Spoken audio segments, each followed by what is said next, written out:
Hey everybody, Doug here from 2 Plus Tough. Welcome to another While You're Reforging. If you're new to the show, basically every Friday, except for last Friday because I was too busy doing things, I'll get to that later. Every Friday I just kind of have a more casual show, just hanging out with you, the viewer, and I just want to interact with you and have kind of a more personal relationship, and so that's what I'm here for. So I'm having a great morning.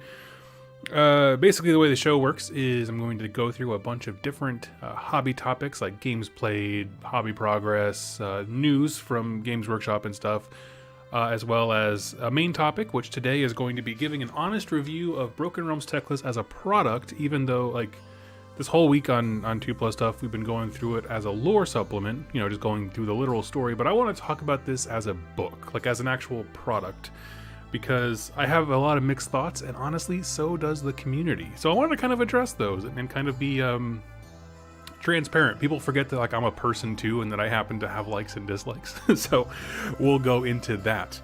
But basically, instead of saying hello and kind of breaking up my train of thought every single time someone jumps in, what I do is I'll cover a segment and then open it up to discussion. We'll hang out, we'll chat, and then we'll go on to the next one. So that way I don't get distracted and this doesn't turn into a 6-hour-long show where nothing is really said. So anyway, I see I got the Rain Man and Spezia. Hey guys, thank you so much for the sound check, Spezia. He knows. It's the first thing I always ask whenever I usually turn these things on. So let's see here. Spezia, hot takes on the God level D measuring contest. Thank you so much, buddy. That's so kind of you. Yeah, you know, we'll get to that. Sorry. I'm going to fall down that rabbit hole. I've been kind of putting my thoughts together all morning, but we'll cover that there in a bit. So, starting off with hobby progress, let me make some room here. Now, I'm going to be honest with you. I didn't get a ton done because of two reasons. One, the second I got Broken Realms Teclis late on Thursday, I started cranking out notes, and honestly, I did the first 3 videos in one sitting, like wrote the notes out for them, and then midweek I had to do the final 2. So it took up an immense amount of my hobby time to get this out in a timely manner. But beyond that, yesterday I received a box that also consumed my attention, and it might sound something like Warhammer Quest's, you know, Forlorn Township. You know, I'm not going to say what I got in the mail, but it sounds kind of like that. And so that's been kind of fun to dig into, and I might have a live show about it tomorrow morning. Whatever it is. So anyway, those two things have really taken up a lot of my time. But I did get some stuff done. We'll come down here to the downward cam.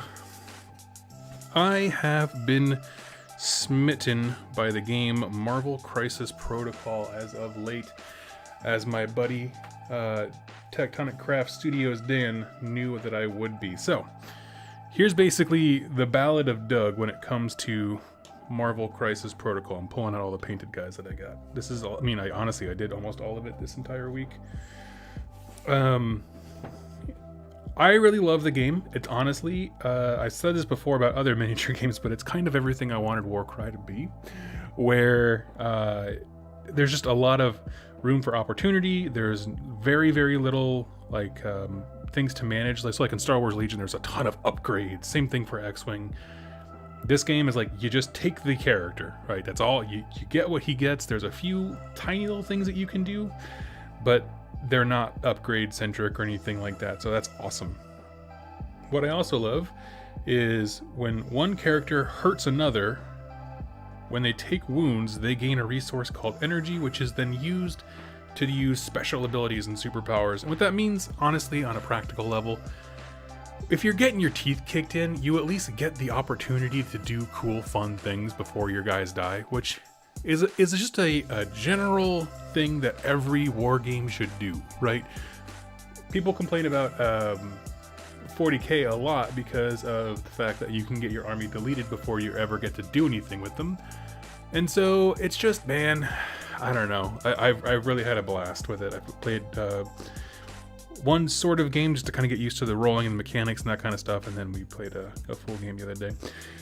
So in my roster, I'm only focusing on X-Men and Spider-Man. I don't care about anything else. Like those two franchises, so good guys and villains.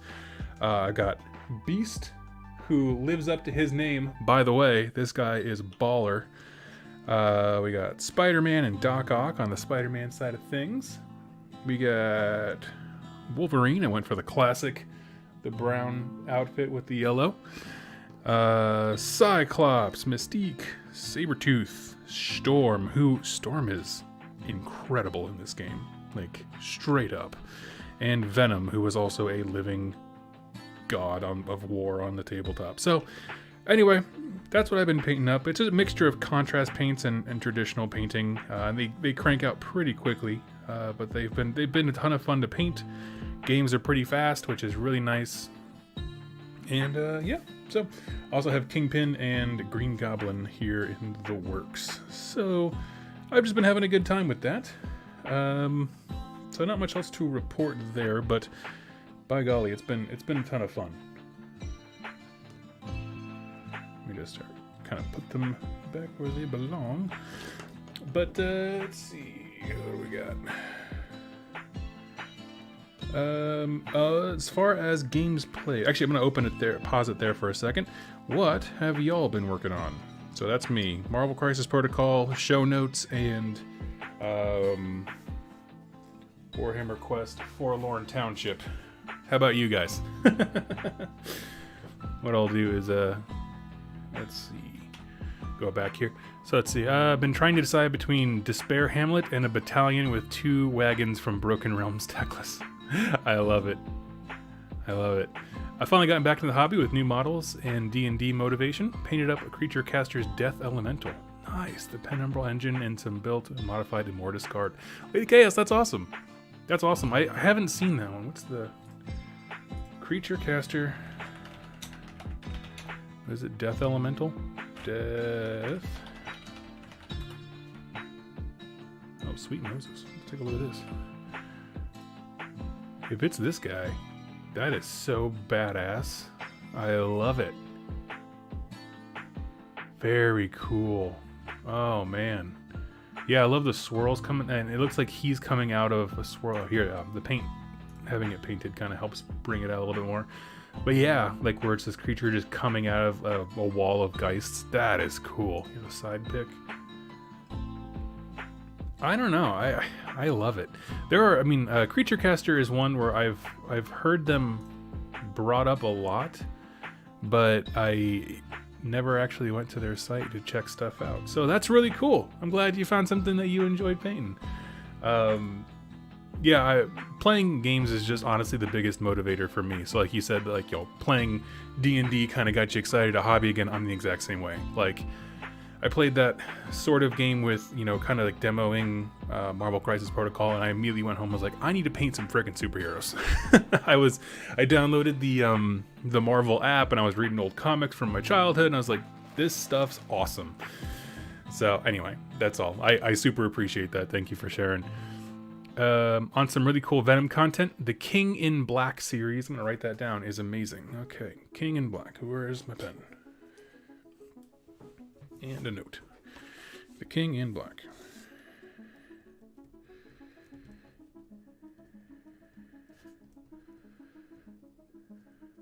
I will check that out. He, for those people, because they exist in every game, who are really competitive, you know, for the Marvel Crisis Protocol folks, it's just folks who just really want to build the best roster of teams and go and win events and that kind of stuff. Apparently Venom is extremely good in this game. Like, he is a rhino that is hard to put down.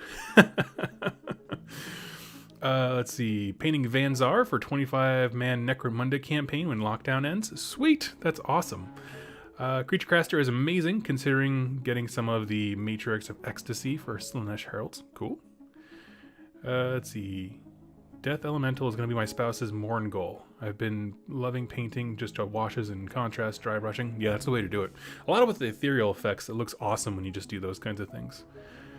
So, and the speed approach has been helping with motivation. Absolutely. Because it does help some part of your brain when you can look at something and be like, look what I've already accomplished, and it kind of keeps you going. So I totally get that. I find I noticed that I have the same feeling when it comes to painting multiple small things. So like Warcry warbands, I'll finish one and it'll get me excited to paint the next, even though individually they're not vastly different projects. They're a lot of the same skin tones and colors and that kind of stuff, you know, warband to warband. But yeah, I know exactly what you mean. So that's awesome. Good for you. Spouse is lucky. Got a cool looking Morngul. Chris Ashworth, hey buddy. Yes, last week I was too busy writing notes for Broken Realms Teclis. So yeah, a lot going on. My friend and I started a Path to Glory game last week, Lumineth versus Skaven. Elves had a real hard time in our first game. Nice. That's rad. Good for you guys. That's a Path to Glory is so much freaking fun, and I'm glad you are enjoying it, and that Elves didn't just nut stomp you. So we're gonna move into a games played. If you played any games, go ahead and throw them in the chat while I'm talking. Love to read them off and kind of go through your thoughts on how they felt. For me, no Warcry or Age of Sigmar games, unfortunately. I do have an Age of Sigmar game coming up that's sort of scheduled, but my two games, I'm actually part of a Star Wars Legion League here at my local store, Geek City Games. And so, yeah, for me, you know, I play thematic lists, I play the models that I like, and when I poured that over to Star Wars Legion, I came up with a Hoth list specifically. And so I'm having an absolute blast running them. It's not super effective at all, but you know, it's one of those things. So I've played maybe 8 games of Star Wars Legion, and it's one of those things that, like, you know, I have a full army. It's the models that I like, and I can see exactly where I would need to go if I want to start doing better, that's fantastic, actually. It's really great in a game when the rules and the interactions are such that you can be like, okay, there's the path to victory, right? And that's really good game design, in my opinion, is when people can wrap their heads around it. It's not like just trying to memorize an encyclopedia like old school 40k used to be. But yeah, so I'm enjoying it quite a bit. I am going to keep expanding that army because I just like Hoth, you know, and all the models that they have, you can paint them in whatever scheme you want, so I'm going to be doing that. But my guys that I'm playing against are all super fun. You know, the cool thing is like, when it comes to like armies like droids and clones, like, there's not really a way to build a non-thematic army. So I like it. I like it quite a bit. Let's see. Give me a second here. I'll answer that question there in a second there, Donald. But so for the first game, it was against, it was my Hoth army versus another Rebel army. And he took a whole bunch of Wookiees. Now, Wookiees are crazy because people just generally don't seem to like them online, but they are devastating if you can get them into combat, which is typically the problem with most melee units in the game, is you have to find a way to get them there. But our local player, his name is Brent, and he does very well with them. Like, they're very aggressive. He just rushes forward, which is exactly my kind of playstyle. And for me, in my Hoth army, I have 2 like stationary artillery pieces, the big FD cannons that were in that battle scene of Hoth. It's like a big radar dish that shoots out a crappy looking CGI laser for 1970 whatever. So I have those, and then a bunch of Rebel veterans. And the thing I realized in that game, I had a shot at winning. I just didn't position myself right. So, like, those big cannons, they don't move, but they can reach clear across the table, which is amazing. So I didn't position those right, which meant that my cover fire to kind of pin his Wookiees in place didn't work quite well. Put up a really good fight the first 3 rounds, and then once I started taking losses because I didn't have guns in the right position, it all kind of crumbles apart because I don't have a ton of activations. And then the second game was against droids, and now droids are actually an army that I owned. And the thing is, they can field so many bodies. They are the equivalent of like orcs or bone splitters in AOS, but orcs in 40k, where they have a few really cool toys. They have like the roller droids that shoot 1,000 lasers and a big tank and that kind of stuff. But really, all those things exist to supplement and be guarded by a ton of cheap bodies, which is like the antithesis of my army. My guys are very elite. There's very few models on the board, and so he just swarmed the objectives. I will say, though, I had an absolute blast for the same reason that everyone loves fighting zombies in every game ever is that I was just killing them in droves, but he had enough to like wrestle the objectives from me.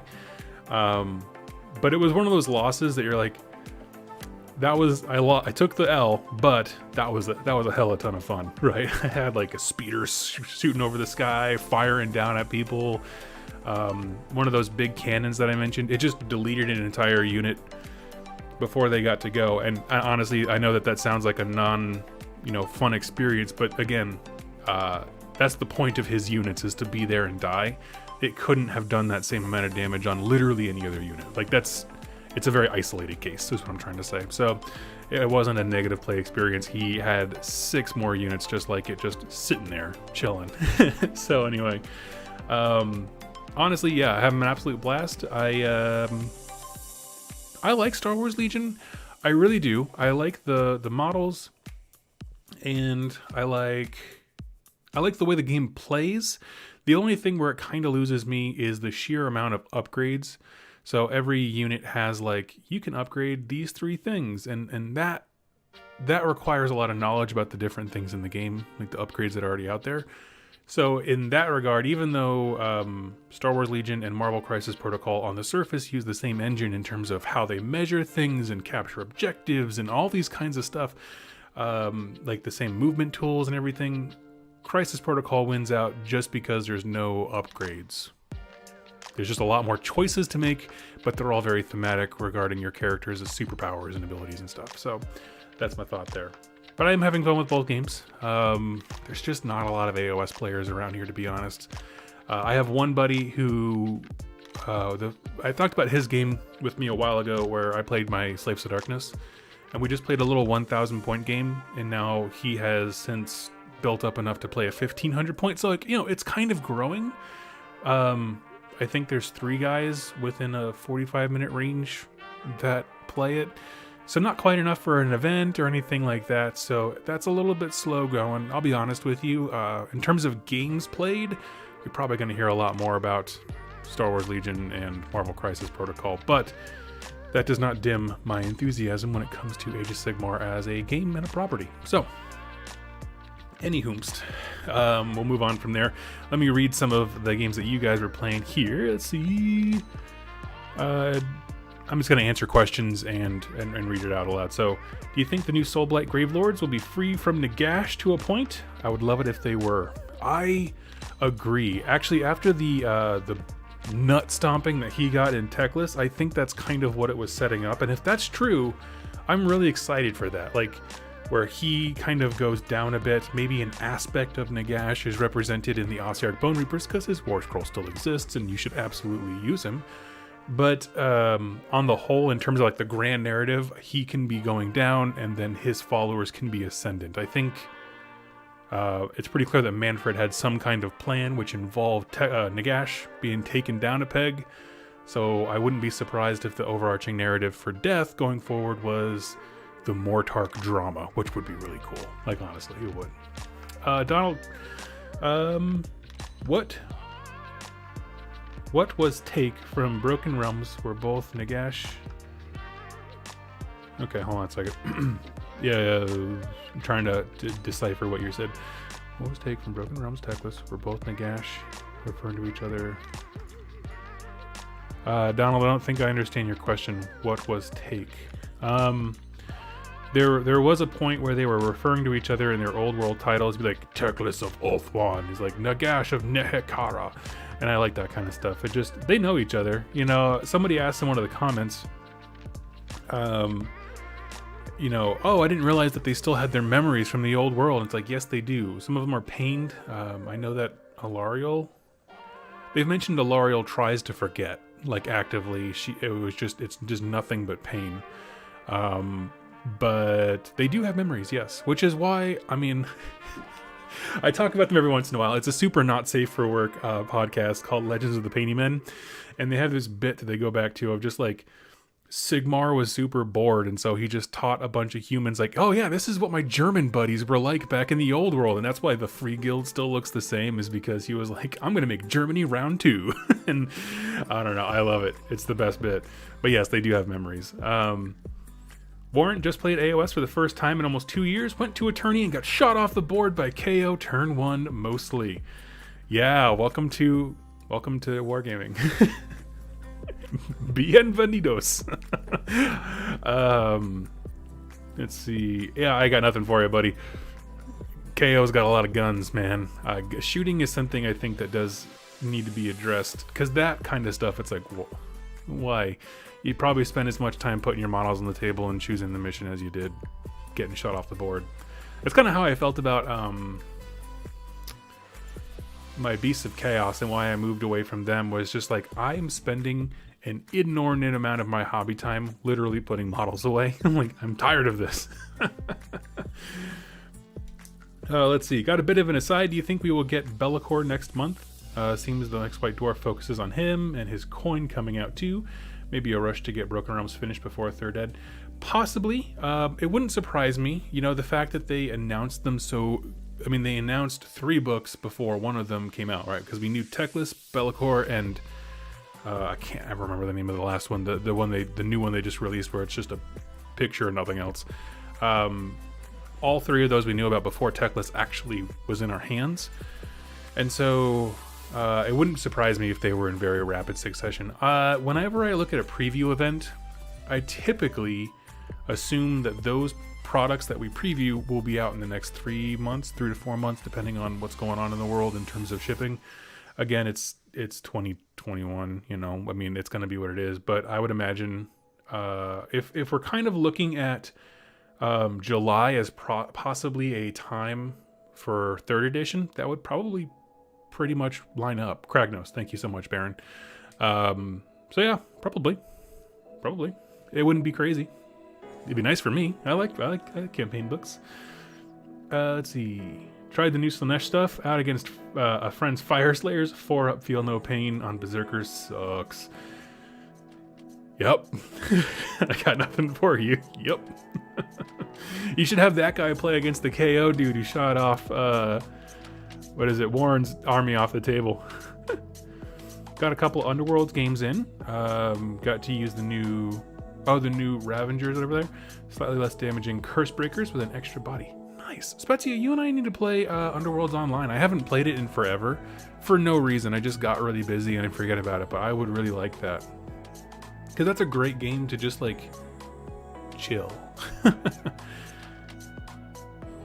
Oh, sorry. Yeah, rerolling runs Jack corrects me. Sorry, I go up there a little bit. It's Be'lakor. I like Be'lakor because it makes him sound even more French and pretentious. But yes, Be'lakor. Let's see. The thing that kind of turned me away from Star Wars Legion is the fact that the lore that I make for my army doesn't matter, as I already know what happens and how the story ends. Well, Jack, that's an interesting point. First of all, you're not wrong. You know, I mean, if that's how you approach games when it comes to like, you want to have a free canvas to make your own stories, absolutely. However, I would just posit, the reason I think that they did what they did is because a lot of people like playing within a confined setting. So for example, like people play historical war games all the time, even though we know exactly how history panned out, right? People will recreate like the siege of Stalingrad in bolt action and all these crazy things. But like, what happens if the Germans win? You know what I mean? Like, you know, it's a game, so like you can go against history, but you're setting up these thematic things that you already know the outcomes from. Same thing goes for the Horus Heresy.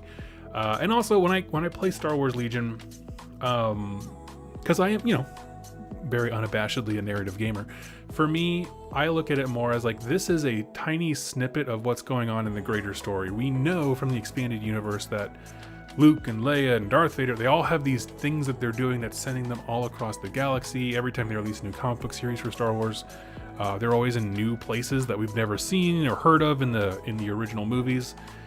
So like, there's a lot of leeway, and that's kind of how I picture it. For me, right now, I wanted like an army that looks like it's on a what do you call it when you have a display board? I don't know. Display was a hard word for me there. I wanted, so I do have Luke and I have Leia and all these kinds of things, But if I was going to build a thematic army and kind of expand from there, which I intend to, there are non-named characters so that you can do those kinds of things. So anyway, I totally understand, totally respect it. I'm just positing there that I am putting my own little slice of the Star Wars IP into the universe every time I play a game. Let's see.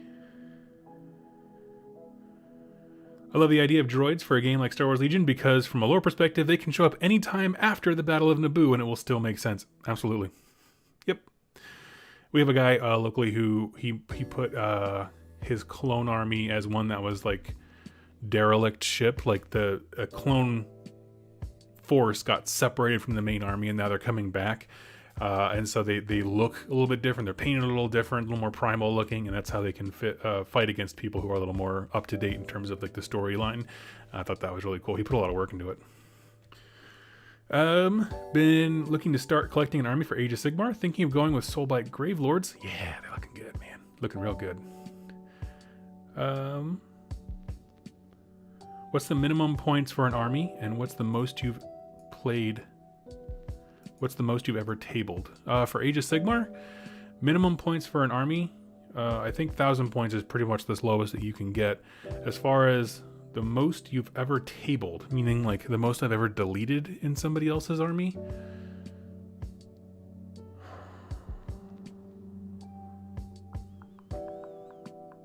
I don't know. I tend to not play very killy armies, to be honest with you. Like, if you look at most of the choices I have, they can kill one or two things, but honestly, I tend to play toward the objective. So, like, a lot of it is just focusing on speed. I pin the opponent in their deployment zone, and then I claim objectives and hold on to them, because that's how you win. Oh, sorry, I used table wrong. Okay, I'm waiting for your question here. Go ahead and correct it, and I will, most you've ever tabled. Oh, you mean the most I've ever fielded at once? Like, in terms of the size of my army? Yeah. Okay. Highest number of models. It would probably be my Beast of Chaos army. And I think that one had 126 models, something like that. Big blocks of infantry, that kind of stuff. Because I just would, I'd just run up and throw them at the enemy. That's all there was to it. Let's see, played a 3-player game in Warcry. It was a blast. Sweet. A lot of mayhem, and the game was a lot of fun. And it's even better with 4 players. We'll talk about Warcry in a bit, because there's actually some cool news for it, if you have those friends to play again. Brandon Trippy. Been a bit, man. Hope you're doing well. Had hobby fatigue for a while. Totally get it.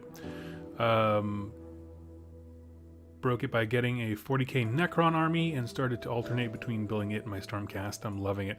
The Necron stuff is so cool. Like, honestly, like 40k is fairly popular around here, and so I've been thinking like, well, if I wanted to play a big army game, you know, and because Age of Sigmar is so hard to find games for, I could play 40k at any time.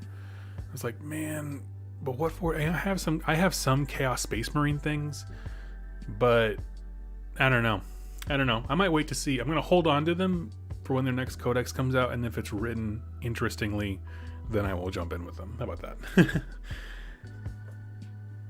Warcry and Underworlds seem to be more my speed. Totally. Those are great games. Might be a stupid question, but do you have your own narrative army? Not one built specifically for competitive lists, but one that you love playing because of running a story you have for them. I would probably say my Chaos stuff is that, where it is based off of the Broken Realms Marathi Chaos Undivided, where they're like all about prayers.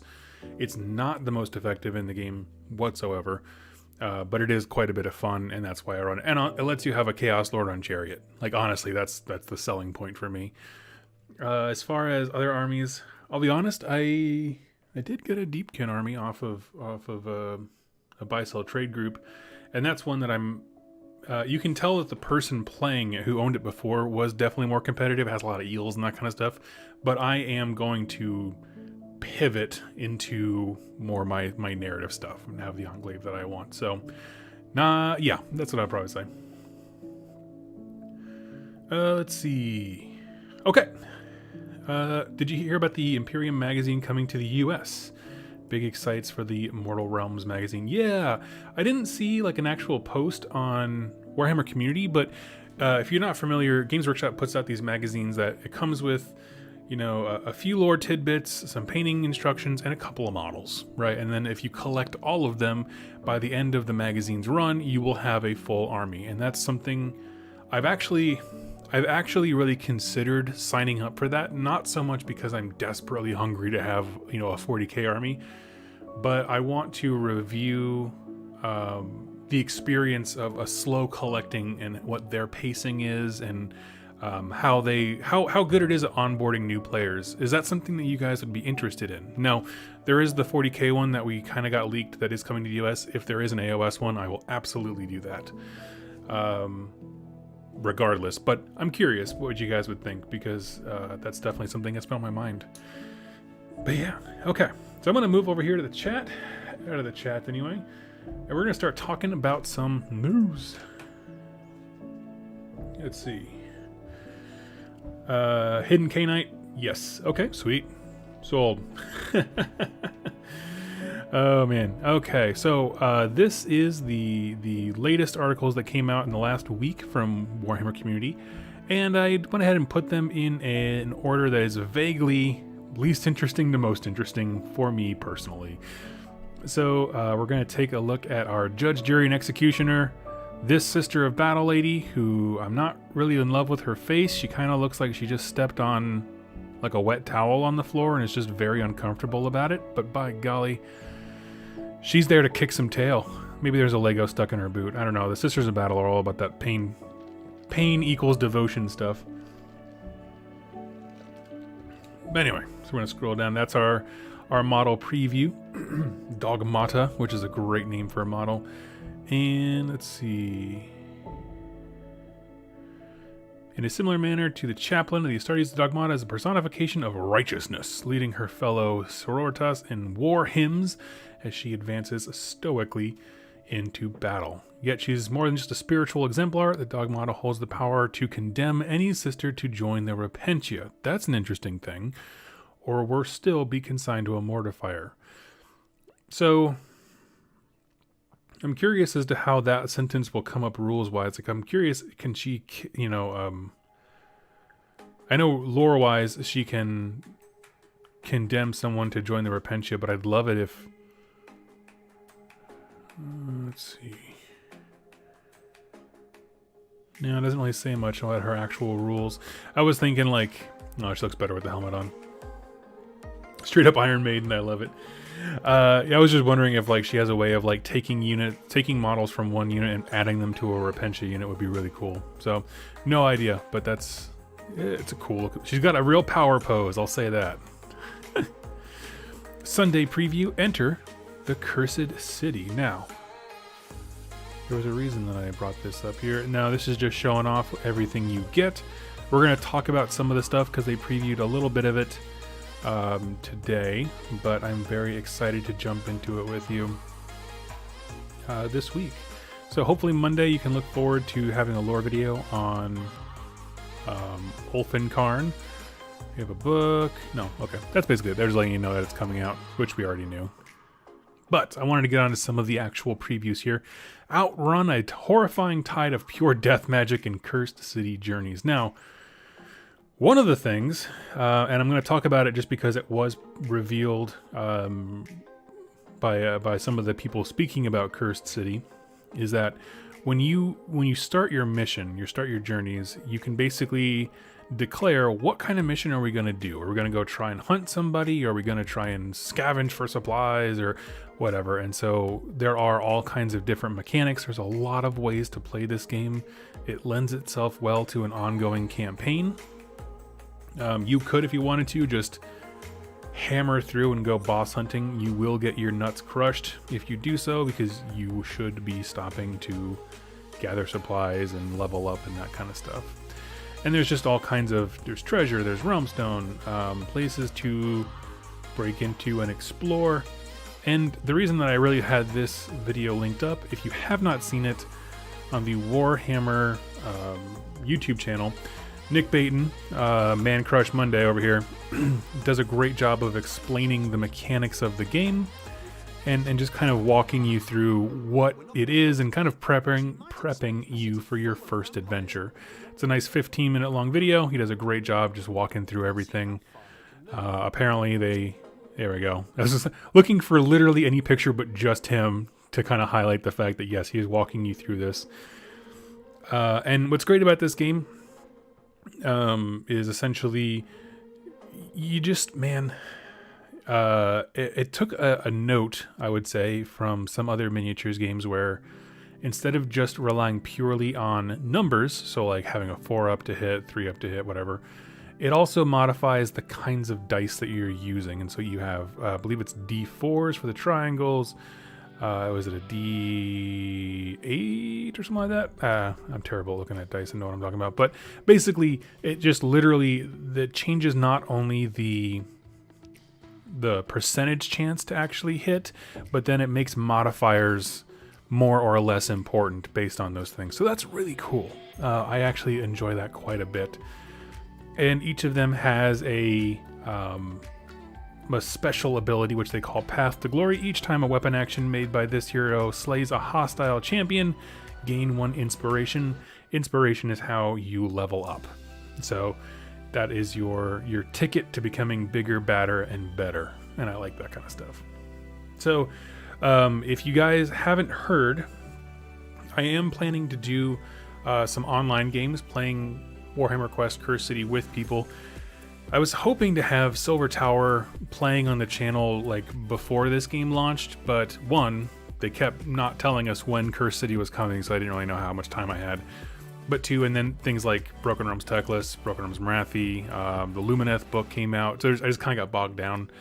But I am going to be building and painting this set, and starting with patrons, we're going to be playing some games and kind of building these characters and their accolades and achievements over time. And so I set up a separate Discord for myself for the patrons right now, and then essentially what it's going to be is we'll play within that Discord, so that'll handle all the voice chats. I'll have a top-down cam, and I will be like dungeon master type thing. And I'm going to create some of my own tutorials on how to play the game, like specifically play the game in this context, so that people can onboard really easily. So if you want to check that out, head over to Patreon, and all that should be. Well, it's a holiday weekend, so I won't really probably have much to say about it this week, but certainly next week. I say this week. The week of the 5th, I will not be able to, but the following week, I hope to start actually doing games and stuff like that. So I'm very excited about it. So when is Curse City dropping? It goes on pre-order tomorrow, my friend. So yeah. So anyway, I'm very excited about it. That's what's coming up to the channel. I just wanted to give a little bit of an update on that. So I also plan to... I want to play Curse City first because, quite frankly, it's the newest thing and that's what I'm most excited about. But I do intend to retroactively go back and modify the old Warhammer Quest Silver Tower cards to reflect these kinds of things. Like find out what kind of dice and statistics makes the most sense and just kind of apply that math to those models. So that is part of my idea to do that kind of stuff. So yeah, that's really what I wanted to point out this video. It's fantastic production quality. He teaches it very, very straightforward. And it's the kind of thing that if you're buying this game and your friends are not, Warhammer players or Dungeon Dive game players, or just, more traditional board games, I would say, it's a great video as a primer, just to kind of, so that when you put the cards and models in front of them, it doesn't seem very overwhelming. So yeah, I'll go to that. Next, designing the Crimson Court, the warband that can really get hangry. So here we go. Hot on the heels of the release of the Star Blood Stalkers, that's the Seraphon, the Crimson Court is the next warband for Warhammer Underworlds. In anticipation of their release, we put our stakes away and sat down in a dark room with Warhammer Underworlds lead designer Dave Sanders. I never knew that Dave Sanders was the lead designer. That's cool. Dave, you rock. You're a good dude. Okay, so we have... These are our 4 vamps My God, these are just such cool models. I forgot, you know, it's been a little bit since they showed these guys. They just look incredible. A nightmare is descending on Beastgrave. Well, 4 to be precise. The vampires of the Crimson Court are on a rampage through the tunnels of Dire Chasm, hunting other warbands for sport and feasting on the defeated. The Crimson Court embodies the contradictory aspects of the Soulblight vampires. They're superhuman, highly skilled, refined, and after their own way. However, they are also bloodthirsty and driven by their hunger to feast on the living. Each of the vampires could succumb to this bloodlust at any time, erupting in an excess of violence that would make a blood warrior wince. Whoa. Let's see. Jamie Higgins, how quick do you think Warhammer Quest will sell out? I'm gonna probably say I'm gonna give it a solid 3 hours. We wanted to represent this contradiction in the game, but in a way that made it a strong feature rather than a drawback. It made sense that the Crimson Court would tie into the hunger mechanic introduced in Dire Chasm, but it was less obvious how to do this characterful in an interesting way. Okay. I don't really want to go through your thought process. It's just a lot to read. Let's see. The answer we hit upon is a mechanic that encourages you to give the vampires more hunger counters. Once a vampire has enough hunger counters, they are ruled by their bloodthirst.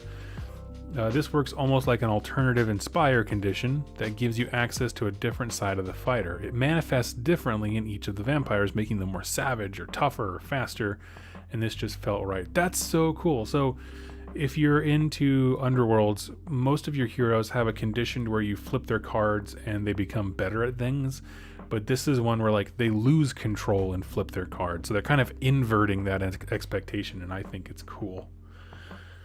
I would love if the Crimson Court's Inspire mechanic was deal damage and drinking the blood power them. Yeah, that's so cool. There are a few people actually locally. There's more people into Underworlds and Warcry than there are Age of Sigmar here. So I might be picking that up. I did want to pick it up when Dire Chasm dropped, but I just kind of fell by the wayside with the deluge of releases that have poured on us. But overall, this is a sick looking warband, and if you're into death stuff, it's like, why would you not? This is so cool. All right. Change the fate of the Broken Realms with White Dwarf 463's narrative campaign. Here we go.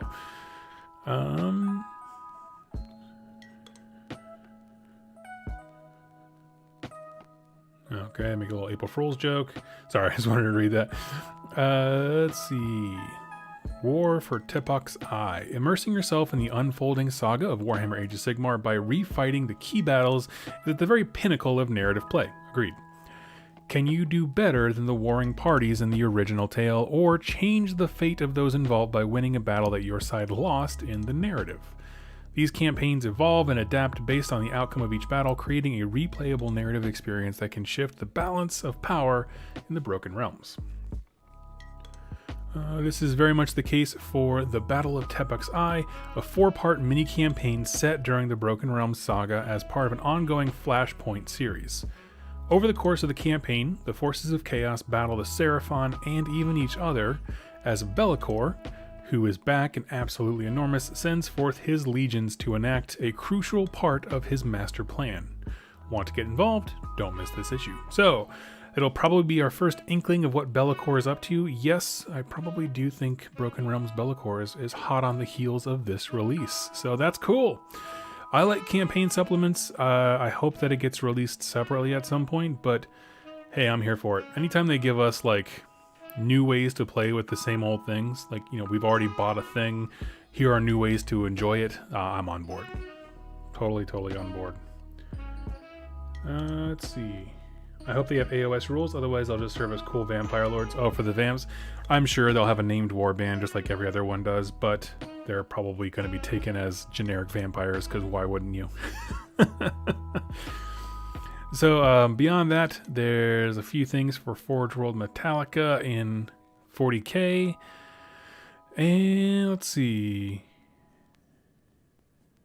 What is this one? In the recent preview, we revealed the dedicated starter set for Warhammer Underworlds is on its way soon, aimed at total beginners. Yes, we looked at that and I was super curious.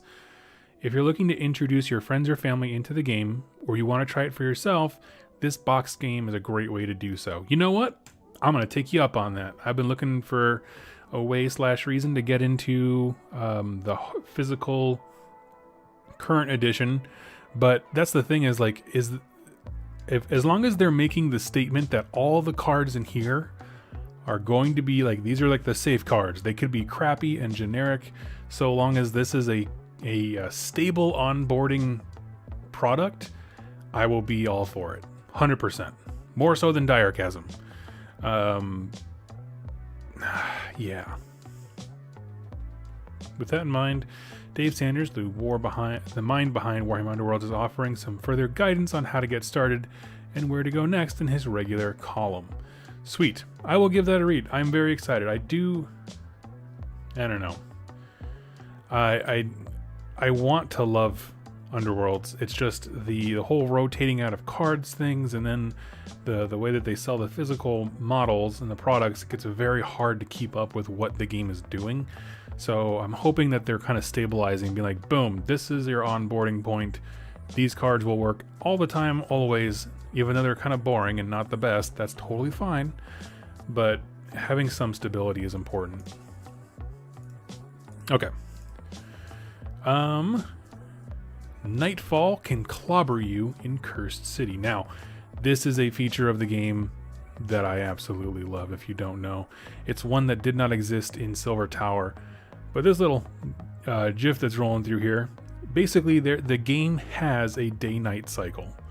And so things get much more dangerous as it gets darker and later, as all the creepy collies and horrible things in the world can come out. So, here we go. Spezia, lukewarm take. Underworld models are the best sculpts GW makes, period. Absolutely. Without question to me. Yep. 100%. From what I've seen, the brand new Underworld starter looks very good for new players. Yeah. I'm right there with your bio, but Spezia, any word on, because you're kind of my go-to expert for all things Underworlds, any word on, like, is that the game plan, is to have one stable product that they sell stuff with? I don't know. Anyway, we've already seen some of the heroes, like that kind of stuff. Each enemy card has two sides, one to use during daytime hours and an empowered version that only activates at nightfall. So let's see here. For the bats, it doubles their attack. You get one white die here, two here. Hawkeye, are you picking up a copy of Cursed City? I don't know what you mean. I may already have a copy of the Forlorn Township. But yeah, Cursed City too. That sounds cool. Yeah, buddy. Let's see. And then some events, they call them crises, happen in nighttime as well. So anyway, the point is, when your party is exploring is just as important as where they explore and how many of them there are. So that's really cool. Let's see. That's basically it for this one. I like that there is, it's not only day night, but you can look and actually see like the cycle of the sun. It gets bigger. Here's the high point, high noon, I guess. And then it kind of rotates back down. I like it. It's very, very cool. I hear there's issues with distribution. Yeah, dude. I mean, that's just 2020 through 20 whenever. It's just there's going to be distribution problems for forever. I'm sorry. It's looking like they want to make the season mechanics all come together. So there's only the banned card list, no drop-offs from season to season, much more of a congruent setting. Well, then I'm in. I might actually shoot them an email and ask, but that'd be really cool. And we're going to move right along here to the next thing. And this one I just wanted to pull up because anytime, like I said before, anytime they give you more ways to enjoy your models, it's always good. And Sam Pearson, who is one of the leads on Warcry and all around awesome person, he put together like a battle plan, which I already pulled up here, and it's a 4-player game. It's totally free. It's up on the community site. The article, if you're looking for it, is called Hunt Treasure in the Cursed City with 4-player campaign. Basically, yes, it's a 4-player campaign setting. You do have to have either the Cursed City models or something you can stand in as them. So like you could just use old zombies and skeletons, do whatever you want. But essentially it walks you through those, and it does include all of the necessary war scrolls, and here's your big, climactic battle at the end. It's pretty cool. Like, honestly, it's everything that's not a named hero is involved. So, well, you got all your skeletons, zombies, there's your, like, undead ogre, night guard, corpse rats, and bat swarm. So, it's a great, that's one of those things. Anytime, like, I have models and I can use them in new ways, I'm sold. 100%. Let's see. I was going to pick up a copy, but not wanting to grab it over people who are more into it. Yeah, I mean, if you want to get it.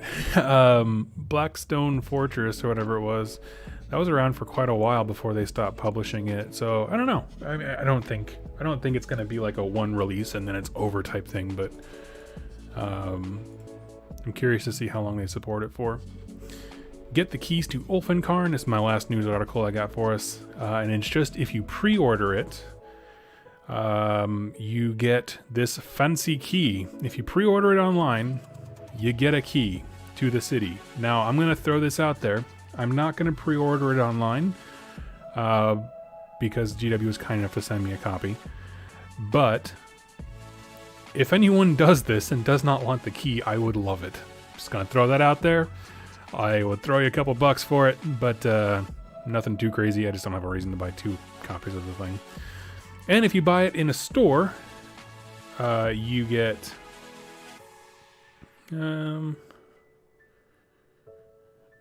let's see, a bunch of unique tokens and cards that have like a cool like thematic back to them and pens and stuff. I don't know. So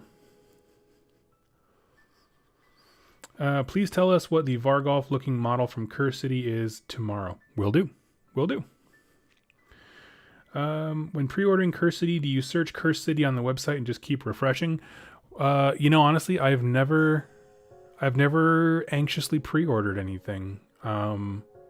Mainly because I'm very lazy. So what I know that they'll probably like update. Let's see, Games Workshop. No. Weird. Are they having trouble on their website? Yeah.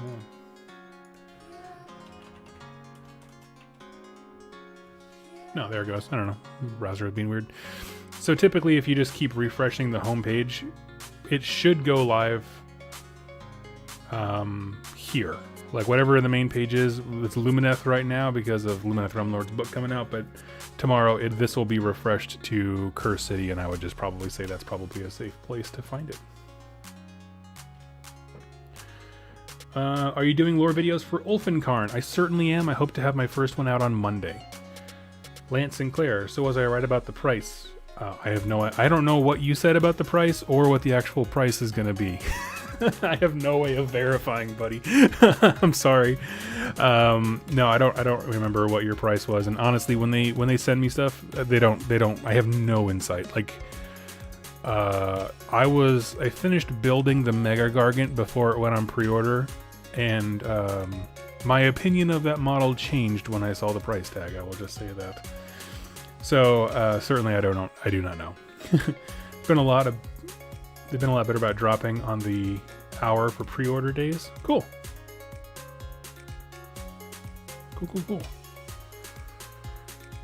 Let's see.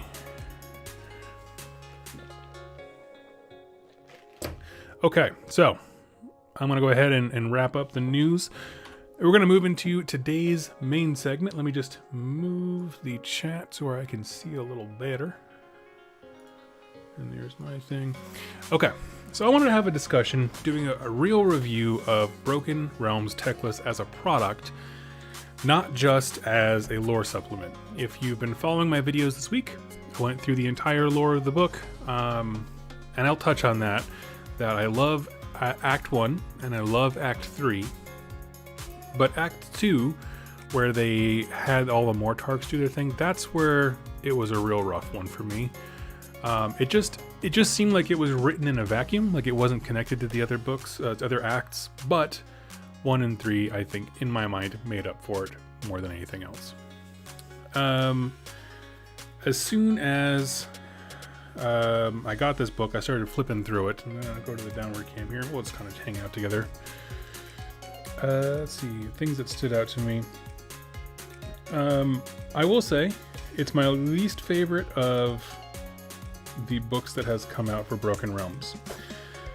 I would say, kind of as an overview,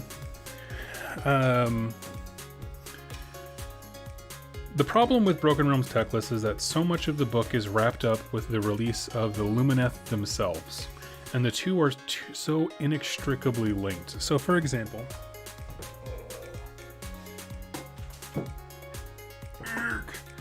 the Lumineth army dropped, and people were like confused because it felt like it was only part of an army. And then, like 3 months later, this book drops, Lumineth Realm Lords. But what's awkward is that you don't need to buy this book.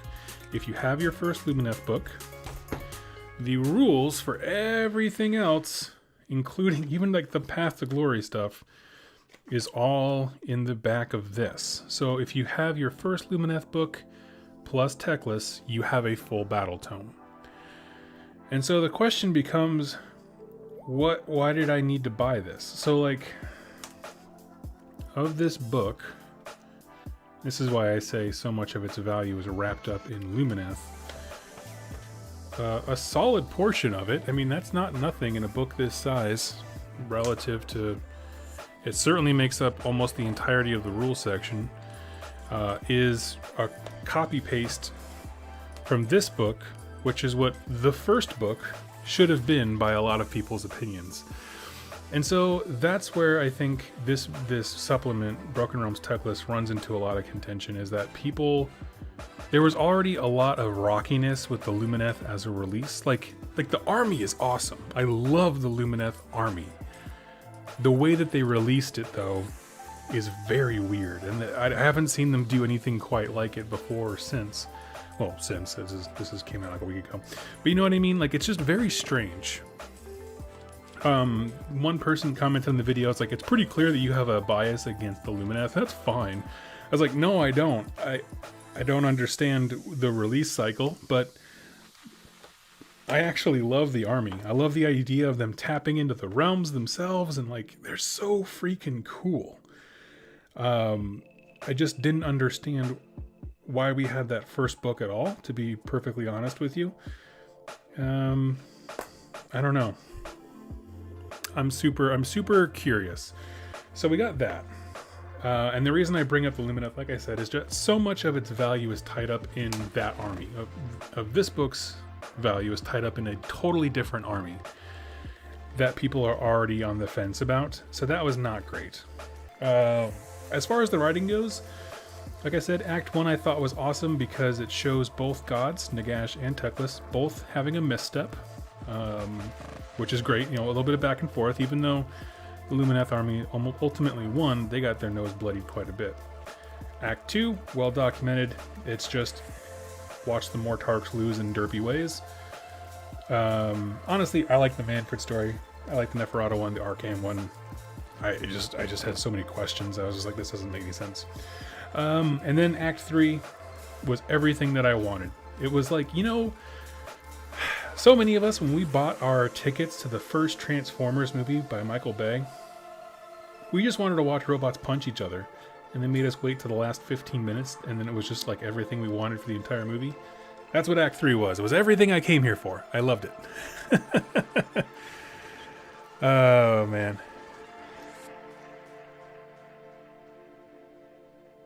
Let's see. You wouldn't be the first to admit our hatred of elves. I don't hate elves. Like, people were so, like, very much insisting that I hate elves. Like, I just don't. I just bought a huge Deepkin army. I don't know what to tell people.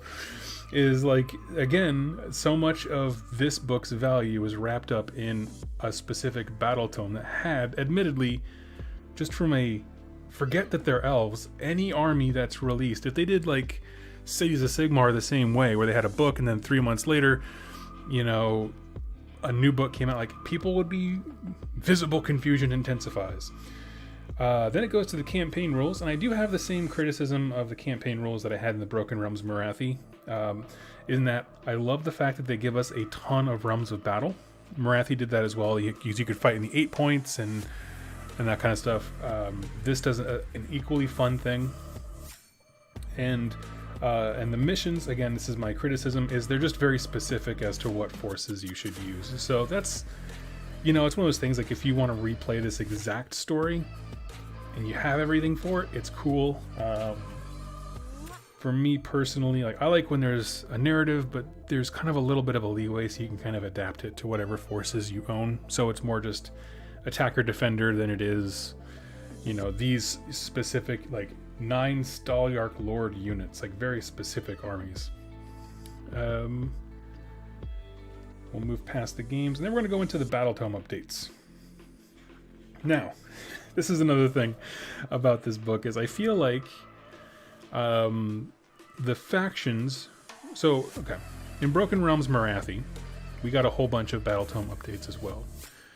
And not just Battle Tome updates, but also like battalions and that kind of stuff. I feel like those characters fit into the story a bit more than these ones do. For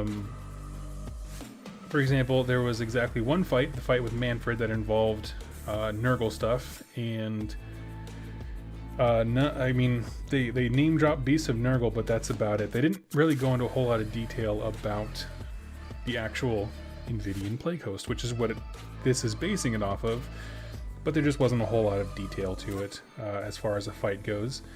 That being said, these rules are awesome. Like, these make Nurgle things have a little bit of bite to them. They're not, they're not gonna blender the opponent's army, but they can sit on an objective and like actually defend it, which is what Plague Bearers could not do before. Let's see. Then we get to Cities of Sigmar. Same thing here, I think, where Settler's Gain is mentioned twice in the book. It's the opening city that gets wrecked, and then it's the city that ends the fight by wrecking Nagash. We have the Flesh Eater Courts, again, brief mention. They basically just get cannibalized. And Horik's Dead Lance. And I believe this one was from...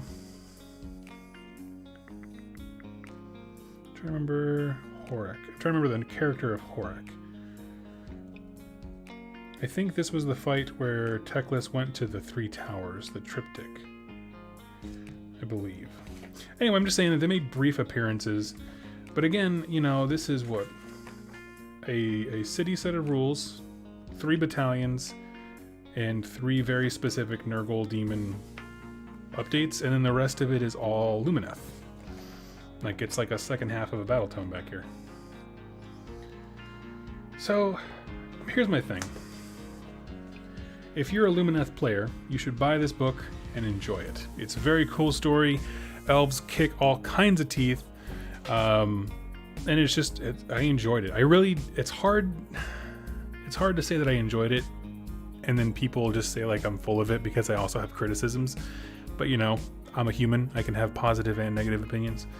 For me, I enjoyed the way that it adds to the story. I like the idea of, it's a great way to put a period at the end of the Great Necroquake thing. Like, the whole death being ascendant for so long, it was a great way to transition of like what happened to Nagash's plan. His ego got the best of him finally, and he overstepped, and someone put him in his place. That's the whole story, and it closes the chapter of the malign sorcery stuff. And so I feel like that was really this thing's the purpose of this book. I think that they wanted to have like timelines. Let's see. It used to be that Games Workshop would have one narrative end, and then they would start the next story and go there.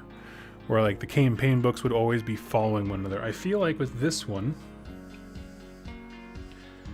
what they did was this. Instead of having one end before the next begins, we'll say this was Malign Sorcery, and this is Broken Realms. And in between here are Wrath of the Everchosen and Broken Realms Marathi.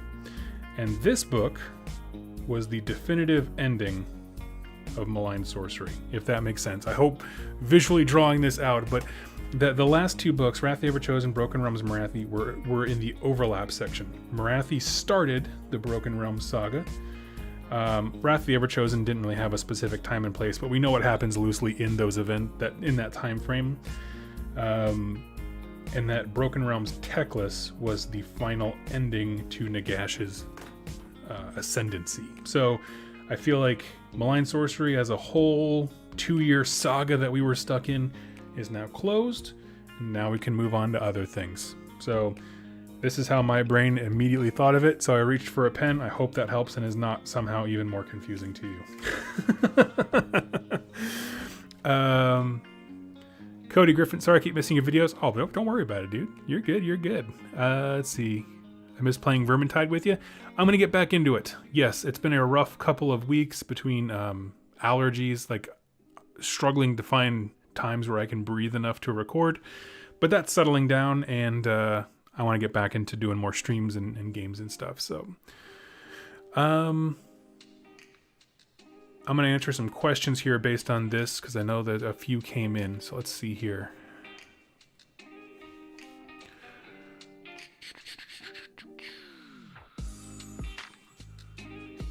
Why does Nagash always lose? Because he was winning for the last 2 years, and it's not Broken Realms Nagash. There you go. There's your answer. Lady Chaos, I said it on today's lore video, but I was really satisfied that Teclis couldn't win on his own. I so agree with you. I tried to emphasize it at the end by saying, like, it turns out that, you know, even though the elves are renowned for not working with others, it's working with others that ultimately saved him. And so, yeah, absolutely. I think that's fantastic. I like that he's going to take this win and be like, yeah, I'm the best there is, but in actuality, it was teamwork that made the dream work. Lady Chaos, you nailed it. Let's see. Nagash doesn't lose. It's a long game that matters. Certainly, in his opinion, yeah. Let's see. Biofoot, if I can ask, where did the battalion of the 2 magic wagons fit into the narrative? Yeah, the 2 magic wagons. So in the video that went up today, when Settlers Gain enters the fray at the very end and kind of delivers like a killing blow to Nagash, Nagash and Teclis are in the void, having their fight. They come back over the mountain of Avalanor, and a bunch of Luminarchs and all kinds of stuff start shooting lasers of light at Nagash. That's what that is. They're from the city of Settlers Gain, and they kind of popped in as Hail Marys at the very end there. Great question. Let's see.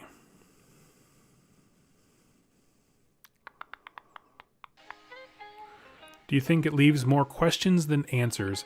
No, like I said with my crappy diagram here, I think that it was intended to wrap up the Malign Sorcery narrative. As far as, it does ask some questions, though, as far as foreshadowing.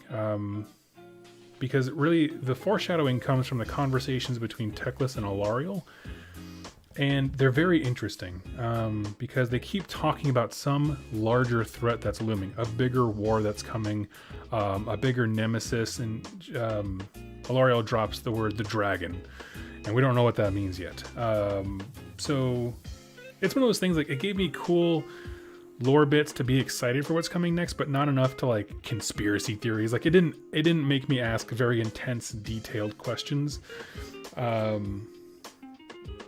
If that makes sense. So I would say it definitely was an ending to things when it came to Nagash and, oh wow, this is a mega battle, holy smokes, with the Nagash story arc.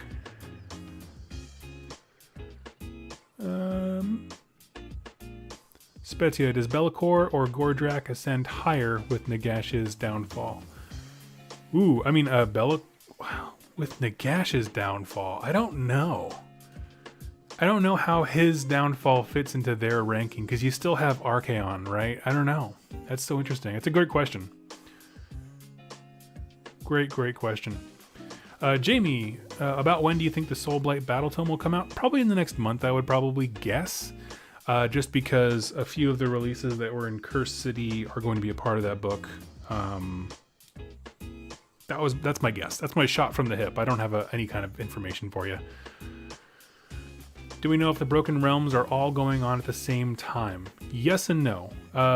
Broken Realms Marathi didn't have a whole lot of overlap here. Let's do my time card again here.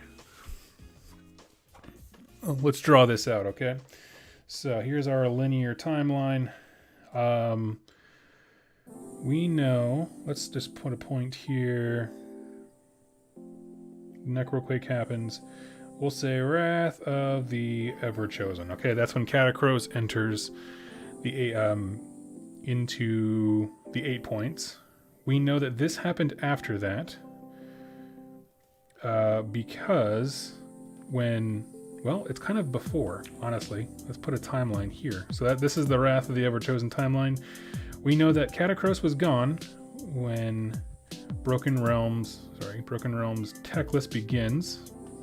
However, we also know that at the very end of this last chapter of the video that went up today, Teclis wasn't in it at first because he was checking on the prison of Slaanesh, which happened at the end of the Wrath of the Everchosen. So we'll put those two books at the same time. When Teclis comes to finish Nagash off here, at that same time, Archaon leaves the prison to go back and kick Catacross's tail.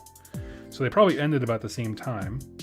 As far as Broken Realms Marathi goes, it doesn't really fit into a perfect timeline.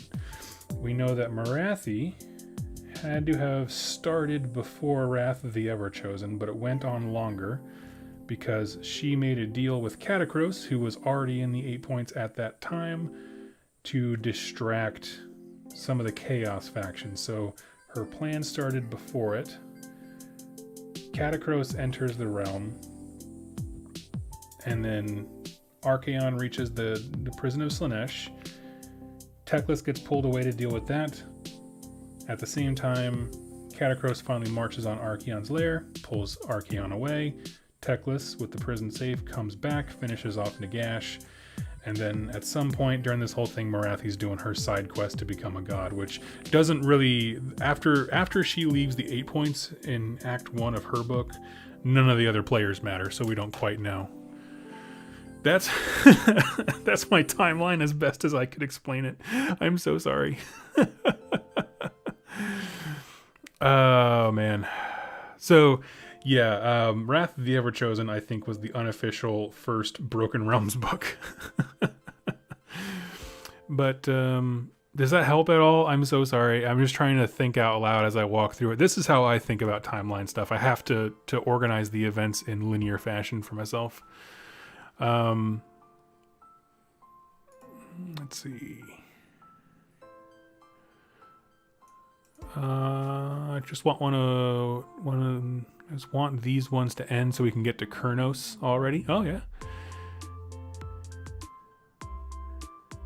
Now Nagash is put away. What do you think happens to the smaller death gods? I don't know. We know that there are other death deities. Nagash just kind of took control of them, so I'm not quite sure. But, you know, I don't think he's dead or gone permanently or whatever, so... I don't know. Santiago, they lower his points. I love it.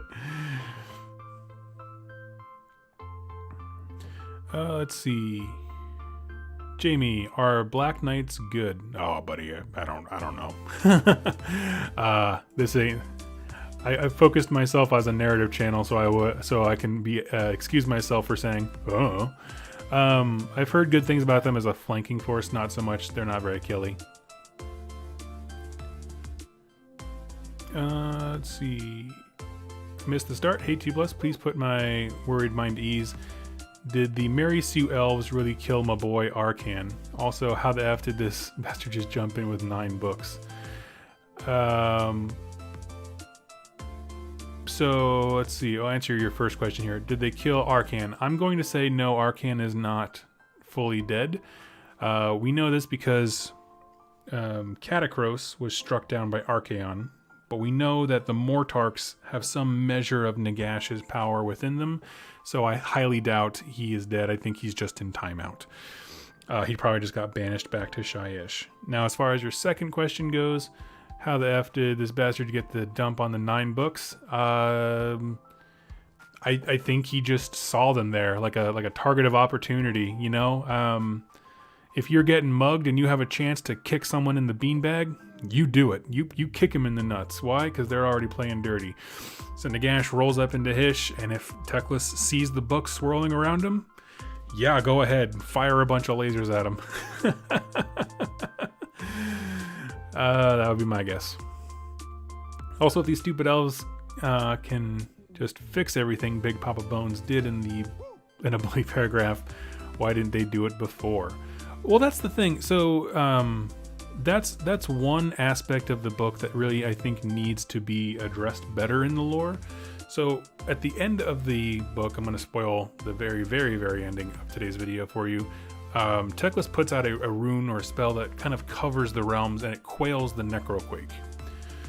But here's what I will posit to you. The Necroquake is a side effect.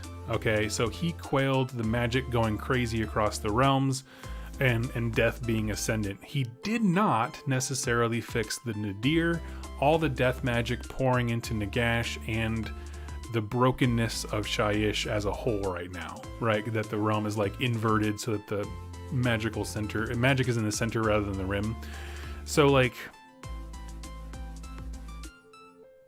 people are looking at it like, well, how come he just undid everything that Nagash did? It's like, he didn't. He took away some of the side effects. And that's kind of how I'm viewing it right now, optimistically.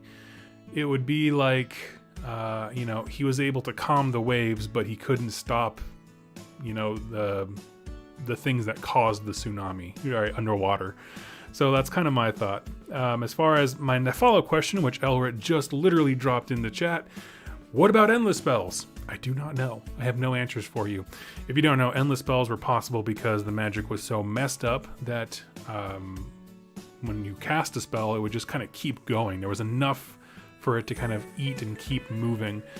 Don't know the answer to that one either, unfortunately. To be honest, if they used it as an opportunity to sunset the malign sorcery spells, like the Purple Sun, and I wouldn't really like it, because it's a lot of product. But then again, it's a supplement that's now like 2 years old. So I don't know. But then factions have their own endless spells, and I can't imagine they're going to sunset like each faction's endless spells. That sounds ridiculous. Just because there's so many of them, and the Lumineth just dropped with them. You know what I mean? It just seems too much. So I don't know. Maybe endless spells will work like endless prayers, where they have to be kept active every turn instead of going until undispelled. That could be a fantastic way. That's actually a really great idea. Lady Chaos for the win. I would not be opposed to that. Yeah, I wouldn't be opposed to that. Or something similar where it's like, the wizard who cast it can't act this round. Like, you have to make a choice. Does the endless spell get a chance to activate, or does the wizard who cast it? And you know what I mean? And have that kind of thing. I think that would be pretty cool. Let's see. Beyond that, as far as the book goes, yeah, there's a lot of mixed opinions about this book, I'll be honest with you. And I'm right there with you. Like I said, I liked 2 out of the 3 acts of it. I had an absolute blast reading it and really thoroughly enjoyed the final battle at the end, which really was what we're all here for. And the way that I look at it is a bookend to the malign sorcery stuff, and with Nagash down and out, I think that's where we can start to see vampires become more ascendant. When they don't have the iron fist of Nagash constantly up their rear ends telling them what to do, they can act a little bit more independently. So that's kind of nice. I fear this as a Death player, I might feel extra strong about this book, but this seems like an utter stomp fest. It is. It is. I think it would have been... So first of all, it's fine that Death loses all the time. I have no problem with that. In fact, they got some really good licks in that I thought were very interesting fights in Act 1, and certainly when Nagash was fighting Teclis himself. The issue that I have is that, like, The reason I like the Manfred story from this so much is because it involves the Sylvaneth and it involves Nurgle, which is just like, yes, I understand the book is called Broken Realms Teclis, but even in Broken Realms Morathi, I feel like there was other factions contributing. Like it wasn't just Morathi versus one other faction. And I think that's where a lot of the sore feelings come from, is that it feels like, even though it's Broken Realms Teclis, a much more apt name would be Broken Realms Nagash Loses, right? Because no matter who's fighting, it's always Nagash losing. So it's just kind of an interesting thing. I know not everybody's going to like it. I'm not here to convince you to like it. I just want to talk about the fact that it does move the story forward. It bookends Malign Sorcery, and if you have rules that are in it and relevant to it, it's a good thing to grab, with an asterisk that so much of the book is wrapped up in Lumineth Realm Lords that I don't understand where it's supposed to fit. Like, why would I buy this to get half the rules and half my battle tome if I could just buy the new battle tome? Like, I'm a little perplexed. Their whole sales model for the Lumineth, like I said, they're inextricably linked to this book. It's just so wonky that I don't get it. Let's see.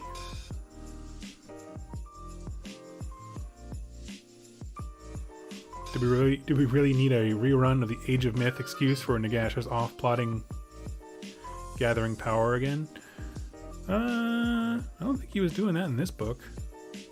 I mean, when we first jumped into the lore of AOS, Nagash was broken. Archaon kicked his tail in. Nagash Undying King is a great book to see him actually rise for the first time. So I think if at worst case scenario, it just goes back to that, where he can like summon aspects of himself. That's the Nagash that you play on the tabletop. And lore-wise, he is just crushed, struck down, but not destroyed, if you will. So, I don't know. Overall, Jamie Higgins, if I got Curse City from an online shop like Wayland Games, would I still get the key? No, you wouldn't. It has to be Games Workshop. 100%. And they'll auto-add it to your cart once you order it. But overall, I'm going to say, like, if I had to give it a rating, like out of 10, I'd give it... what would I give this? That's a tough one. Wrath of the Everchosen's up there. Wrath of the Everchosen's like a 10. 10 out of 10, because it had a ton of cool rules and a ton of cool battle plans that anyone can play, attacker, defender style, and a great military campaign story. It was just the best. Just do more of that. Morathi, I think, was a little bit lower just because some of the campaign games itself weren't quite as accessible because they do have very specific forces. That was really my only negative critique of that entire book. So let's call that one an 8 or 9. I mean, this would probably be... I would feel like this is a 6 or a 7 out of 10. And here's why I say it's still so high. One, it addresses some very specific things that we have questions for. Like, they wrote themselves into a point where Nagash was supreme above everything else. And it took a whole story arc, this book, to kind of just knock him loose from that specific point. So it was always going to require a book that had Nagash losing a whole bunch. Whether it was Lumineth doing it or not, it was always going to happen. So I'm fine with that. That's not a low point for me. The Act 2 of this book was rough, narratively speaking. And then the rules and stuff within it, I'm going to say probably a 6, just because I feel like the factions weren't nearly as represented. We don't know much about Settler's Gain. You know, like when they took over Anvilgard in Broken Realms Morathi, and it became Harkuron. Even though there wasn't a ton of lore about Harkuron, there is a ton of lore about Anvilgard, and so we can imagine, you know, a lot of the city will technically remain the same. It'll just kind of be, you know, rebranded, repurposed with a new focus, that kind of stuff. But the actual like nuts and bolts of how the city functions is probably relatively unchanged. Whereas this is an entire new thing that we have no information about. So it's like, I feel like I wanted more info on Settler's Gain. Just for context of lore building, if you wanted to build a lore-based army around Settler's Gain, we don't know little things like their paint scheme or notable characters and that kind of... So it's just a little strange. There's... yeah, it wasn't quite the same. So yeah, question. Would y'all have been more salty if Stormcast had come in and done this to Nagash? See, this is why I love you, dude. You just get me. Because exactly, it was always going to happen. If you're a Death player, I'm sorry. It wasn't going to... The game is called Age of Sigmar. It wasn't just Malign Sorcery or Age of Nagash, which is a great channel on YouTube. Go check him out. It was just like... He was always going to have a fall, and it might as well be this. I like the fact, from a narrative perspective, they really highlighted that Nagash's power is corrupting the realms. That it's an unnatural death power. It's not just, death magic that naturally exists. It's that he has corrupted it to weaponize it. And that Teclis' mission, and the reason the Lumineth Realm Lords exist, is to go around and heal the realms, primarily from chaos, but in this case also from Nagash himself. And so I think that they made a perfect answer to his question, right? Like, what's Nagash going to do? Who can fix it? The people who are actively fixing the realms. So I think the Lumineth were a perfect army. And I think that Teclis made a perfect enemy to Nagash. That's all great. But then you get into the point where it's like, okay, but why didn't the Lumineth just launch with this book? Why did they release it 3 months ago? Why not just wait and then put it out with Broken Realms Teclis, where this would make so much more sense and be much more thrilling? That's where you lose me. And that's where we get into the discussion of how much of this book is tied into the release of a single army, which is the Lumineth. So it's just, it's weird. As far as the Lumineth go, make it very clear one last time, I do not hate elves. There are at least 14 messages that were caught by my profanity filter on the YouTube comments thing. And there's a guy who twice a day, every day this week, just wrote a comment that said, fuck elves. That was it. Literally that. Funny note about that guy, though, is he used the Games Workshop spelling of elves, the AE. So it's like, thank you for hating them, but also being very respectful to use the proper pronunciation and spelling. So I just I don't know. I don't know what to tell you. Really do not hate elves. I liked the stories that they had, with the exception of the Arcan one, but that's it. I was just right on. Oh man. If a character can come back from the dead, then bad writers will always sacrifice them to show off. Yeah. Clearly a dwarf speaking. Yes, exactly. So anyway, that's my thoughts on the books. It was by far, nobody was like, hey Doug, you're a moron for liking this book, right? Nobody was ever rude, but the comment sections for this compared to the Broken Realms Morathi books, night and day difference, because people are so polarized on, again, how this book is tied to the Lumineth as a product line. Forget that they're elves. I mean a literal product line of models that came out from Games Workshop.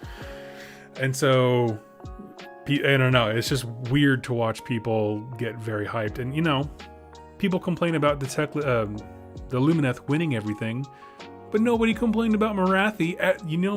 Every single thing went her way in her story. It did not ever go not her way.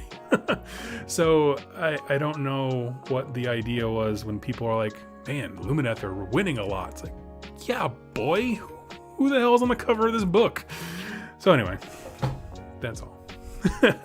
Nagash had a whole bunch of books where he stomped everything. He had Malign Sorcery, Malign Portents. He had, his own battle tome, which I'll count, Legions of Nagash, Ossiarch Bone Reaper's Night Haunt, which was the direct result of the Necroquake. All these things. The dude's been killing it for 2 years. He can sit on the bench and let someone else take a time at the bat. I think I just mixed up 9 sports references there. Whatever. Sports ball. Catch the fever. So anyway, overall, I'm going to say it's a pretty good book. It lets us down in a few different ways. But overall, I think it tied itself too much to one army. And that's what I would say. So, because even the Broken Realms Morathi, you still had Stormcast. You still had Idoneth Deepkin were a big part of that. And a very interesting part. It brought a second faction of elves along with them and made them fit into the narrative in a very fun way. What else? It had a few other things. So, you know, that seems like a reason to distrust the series as a whole. I don't know what to tell you. Like, you remember that one Games Workshop campaign book where both sides were totally equally matched and they just kind of fought and had fun and it was a good read? Like, me neither. Every one of these books, it is Archaon kicking Empire in the nuts.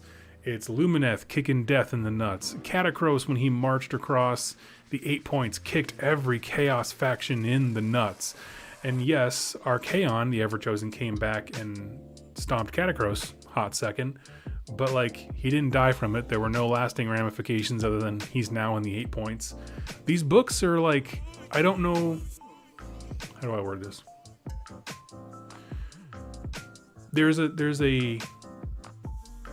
These are very specific action style books where one faction is always going to be prominent because that's how they move their model lines.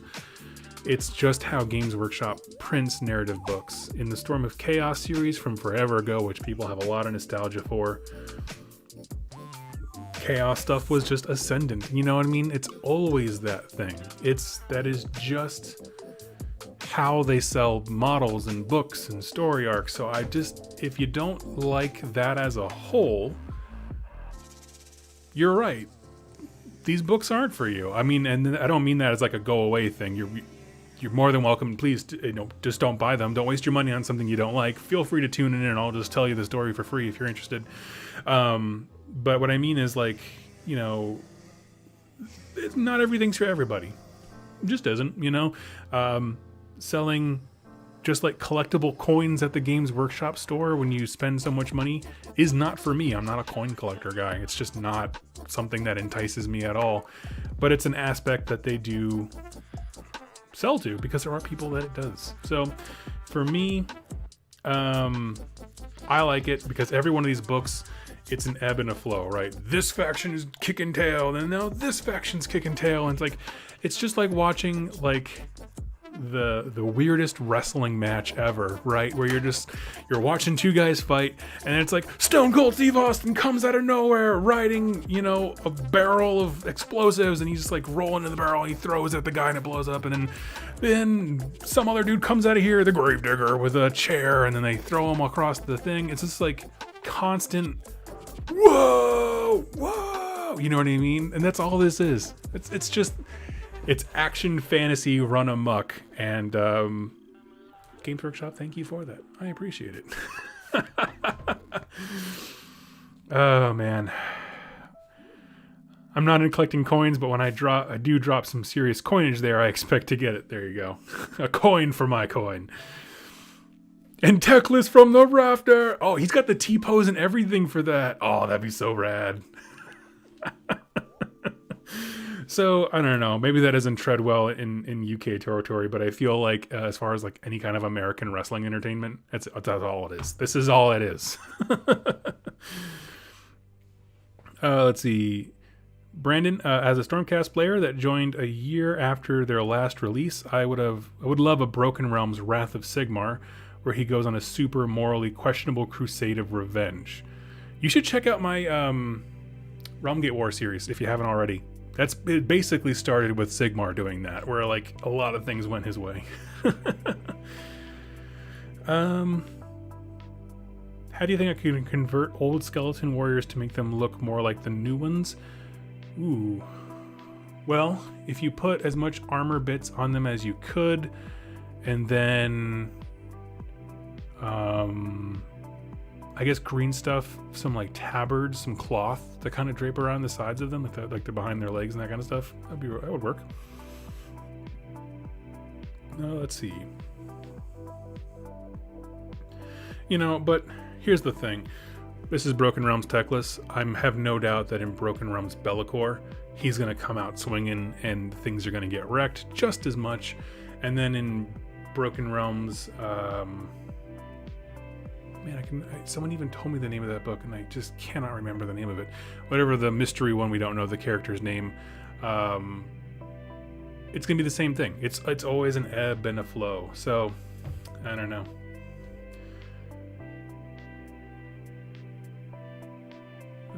Oh, I'd spread out a box of Graveguard. That's a great thing. Yeah, kit bash skeletons and Graveguard together. That's a great idea.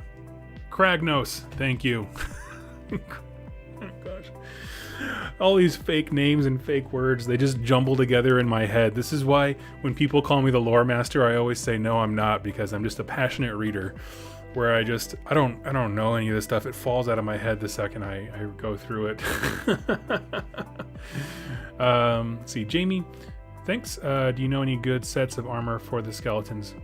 Graveguard are armored. That's probably the best example you can get.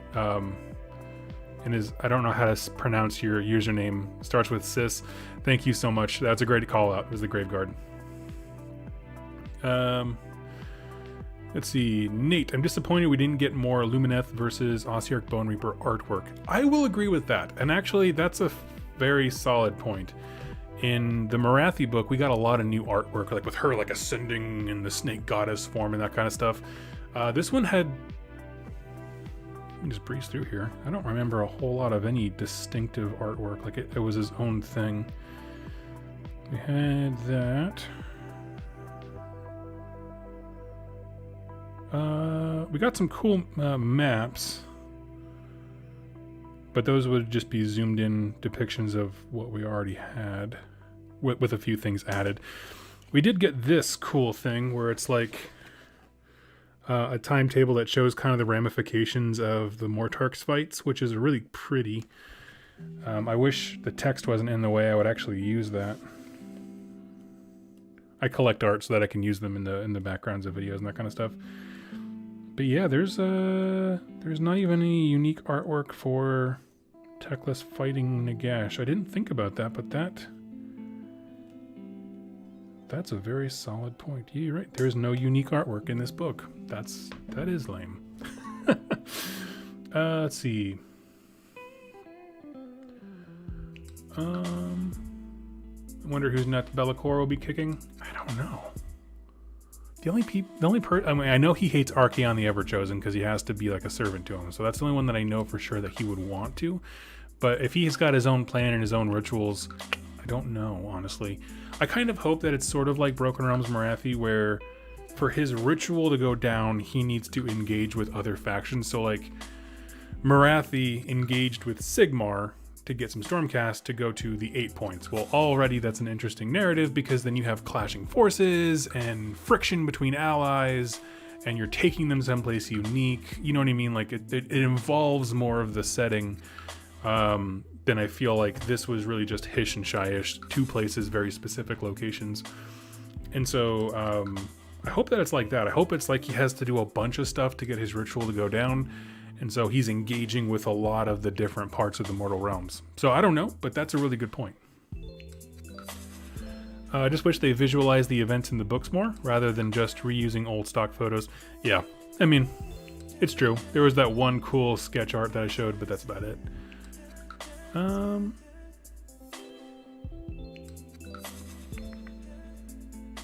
If we didn't see it, did it happen? Technically, yes, because then in a future book, they'd be like, you didn't know this, but actually, Morathi did blank. And you know, I feel like that was all over the Morathi book. But Morathi had already made a deal with this person, and you're like, oh, okay. Cool, good to know. Did Arcane really forget the stupid armor elf didn't have a body and try to Hand of Dust him?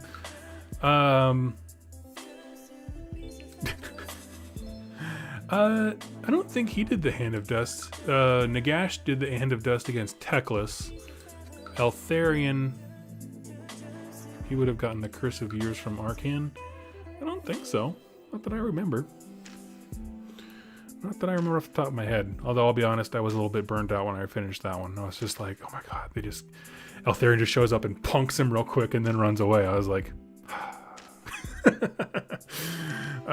they go into why Sigmar awakened gods he didn't align with? Not really. And I do want them to focus more on the Age of Myth. I don't think they're going to in this series, but in the future I'd like them to. Part of it was, these were the characters who stood beside him at the end of the old world to fight off chaos. So my thought is maybe, yeah, it was a bit of optimism to be like, if we could get along with that much, then certainly we could get along enough to keep chaos out of this new world, this new setting, and they would be valuable allies to have if most of them weren't raging turds. So, yeah, no. I mean, I look at Alariel and it's just like, yeah, absolutely. Get Alariel and the Dwarven gods. That all makes perfect sense to me. But then you get into like Teclis and Tyrion where it's like, they're good guys, but they have their own agenda at any given time in their lives. He didn't awaken... As far as I know, Sigmar did not awaken the Elven gods at all, to my knowledge, like in the initial time. I know he freed Nagash, he freed Grugni and Grimnir. I don't remember Gorka Morka. I think they just got together and just started fighting each other to have fun. So yeah, most of the gods were raging turds. Yep. By the way, I love your vids. You make GW's poor writing actually sound interesting. You know, and that's... I'll be honest with you. If anything else, I'm not a lore master. I'm an entertainer. That's what I do. And I love what I do. And I love these stories. And I like looking through them because sometimes when you read these books, no matter how good the book is, it can be a little dry. And so it's that little theatrical oomph, I think, in my mind that can make some of these stories interesting. The highest compliment that I ever got with one of these videos was actually during the Wrath of the Everchosen. And it was the scene where... It was actually one of the first battles where Catacross takes the All Gate leading to the 8 points. And my buddy Brent over on Rerolling Ones, he just said the things that meant the most to me, which is just like, you made that interesting. That like, when you read it on the paper, it's like, oh yeah, and three black coaches go through and they stomp people, But then when I retold it, it was just like, you gotta make it add a little bit of drama, puff it up a little bit. And so that was his example, is like, when you read it on paper, this doesn't sound super cool, but then when you hear Doug talk about it, because I add the emphasis and the drama that the text can't do, I don't know, that's what I aim to do. So, and that's why I say earlier, like, I was certainly not intending to shut you down when you said, like, I don't think these books are for me. They're not for everybody. I hope that you enjoy my videos, and I hope that you enjoy my retelling of them. But there are just, some books, like if I didn't do this channel, I have no reason to buy this book. Like, for real. I don't play Lumineth. I don't play Death. The only War Scrolls in here that I was super curious to look at were the new Nurgle ones. I don't even play Nurgle anymore, but I just wanted to see what they came up with. And that's basically it. So, I don't know. I hope that you enjoyed it.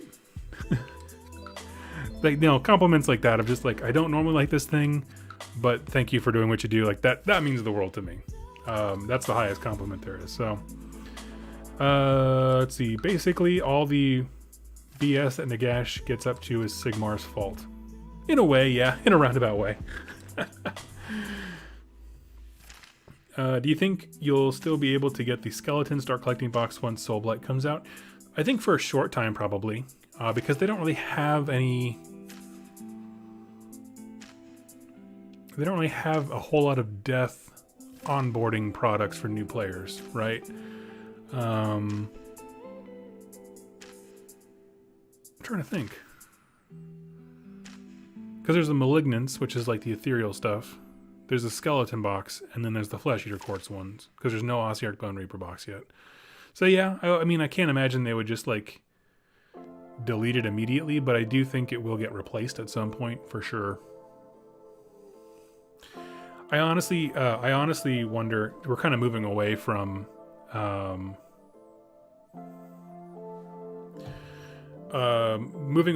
the traditional start collectings as we know it, because I think they've been experimenting with larger boxes that cost more but also have more value in them in the form of Combat Patrol for 40k. So I think the writing on the wall is that start collectings are going to be sunset at some point in favor of this larger, higher value box, but the trade-off is, if you buy that, you actually have a starting army, like a literal starting army, not just a collection of models. So, which I'm in favor of, quite frankly, as a consumer, but to each their own. And we see some of that with some of the Broken Realms boxes, like the actual like narrative sets that they come out that represent some of these things. Like the Bone Reapers one is a great way to start. Oh, sorry, Bone Reapers. Yeah. Combat Patrol sets are decent. Yeah, you know, the thing is like, I think the only hiccup with the Combat Patrol box is that the first 4 of them they released were all Space Marines. And we're just now getting to the point where we can see diversity of what these different sets could be designed like now that we have Death Guard and Dark Eldar ones. So we're seeing that it does have a lot of wiggle room to create some very cool entry products for folks. Will Flesh Eater Courts ever get their own Ghoul King Mortark? I don't know, but I kind of like that they are a death faction that can kind of be whatever they want, if I'm honest with you. Because there are Flesh Eater Courts that just straight up hate Nagash, and they see him as like a cursed god, and they want nothing to do with him, which is kind of cool. Let's see. Combat Patrol Adeptus Sororitas. I have not seen that one, if it got announced. Anyway, friends, I'm going to go ahead and hop off here, but I just wanted to give my thoughts on this. As always, thank you so much. It was a really great discussion. I feel like I don't like the idea of people thinking that I'm just like hyper positive about everything, even if it's kind of crummy. At the same time, no, this book had a lot of mixed things, and some of it were warranted, and some were just kind of confusing, like how, like, again, the Lumineth rules at the end and stuff. But I don't know. I just I enjoyed it, and I enjoyed the conversation we had, and I look forward to the next chapter. Right? I feel like I said, this was a closing of the Nagash being Ascendant saga, and for that, I'm good to go. So I think it was a lot of fun, quite a bit of fun to read, and certainly to do videos on, and I hope that you will join me for the next one. So let's see here.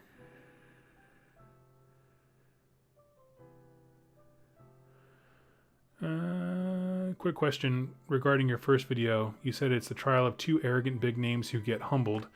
I don't know, man. I think Teclis got wrecked in the last story that I put up today. He's rough. He got stabbed in the side. His ears are bleeding. He got beat to hell. I think he did. Anyway, so friends, I'll catch you next time. Y'all have yourselves a wonderful day, and happy wargaming. See you tomorrow as we talk about my my Cursed City exploration. So I'll see you then.